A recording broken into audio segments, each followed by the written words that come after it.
Et il était une fois dans une galaxie lointaine, très lointaine, des news concernant une saga culte, Star Wars. Vous l'avez compris, j'ai plein d'actus sur la franchise, des cools comme des un peu plus tristes, il faut l'admettre. Donc autant tout vous regrouper dans cette spéciale Star Wars. Montez à bord du Faucon Millennium, attachez votre ceinture, on passe en vitesse lumière.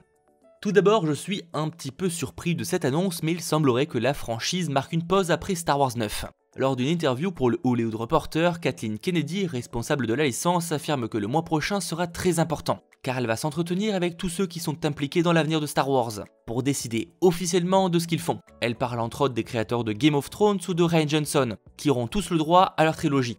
Par ailleurs, ce sont les propos de Bob Iger, Big Boss de Disney, qui surprennent. Selon lui, la franchise va faire une pause. C'est d'ailleurs pour ça qu'ils n'ont toujours rien officiellement annoncé. Bon, après pause, ça veut tout dire et rien dire, ça reste large. S'agira-t-il d'une pause comme entre Solo et l'épisode 9, ou d'une pause de plusieurs années? Seul l'avenir nous le dira. Mais je vois mal Disney mettre en pause une franchise si lucrative bien longtemps. Même si n'oublions pas qu'il y aura probablement le show sur Cassian Andor qui sortira entre temps pour le Disney+.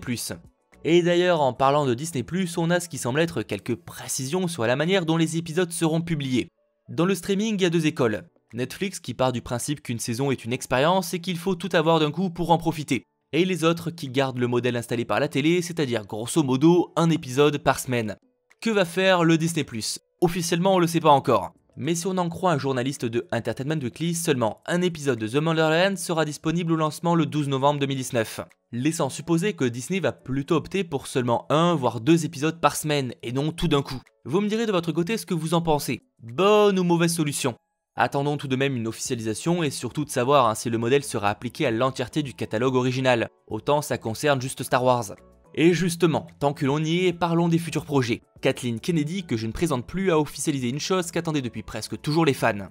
Bien qu'aucune précision n'ait été donnée sur la nature du programme, c'est-à-dire télé, film, MTV News, la responsable de Star Wars, a confirmé qu'il développait quelque chose à regarder basé sur le jeu vidéo Star Wars The Old Republic, soit l'ancienne République.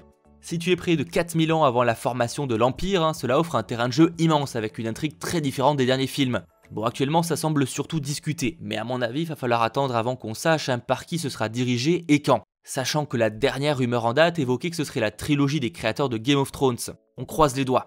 Pour terminer cette vidéo, revenons sur Star Wars 9. Déjà hier, Lucasfilm France a dévoilé le titre français du long métrage. Alors ça peut sembler anodin, mais en fait pas vraiment. Ce sera l'ascension de Skywalker, et pas des. C'est con, mais ça a son importance. Alors s'agit-il d'une erreur de traduction faite par les studios ou cela signifie que l'on parle d'un seul personnage? Tout c'est intéressant. Quand on y réfléchit, Star Wars 8 c'était les derniers Jedi, et finalement ça nous a pas trop aidé.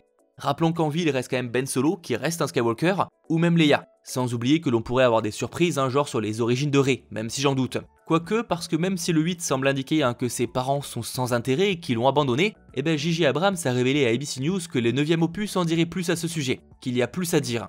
La question c'est sera-t-il dans la continuité du 8 ou va-t-il totalement tout reformer? Nous verrons ça en décembre prochain. Rappelons que Rian Johnson a lui-même dit qu'il pourrait tout changer. En tout cas, selon Kathleen Kennedy, tout est prévu depuis le début. Idem pour le retour de Palpatine, qui serait visiblement, selon ses dires, une idée voulue depuis très longtemps. J'ai en tout cas très hâte de découvrir tout ça. Et vous les geeks? Pensez au gros pouce bleu si vous avez aimé cette vidéo, et là je vous dépose sur Tatooine. Merci d'avoir fait le voyage avec moi. C'était votre geek, Mathéo, ciao tout le monde.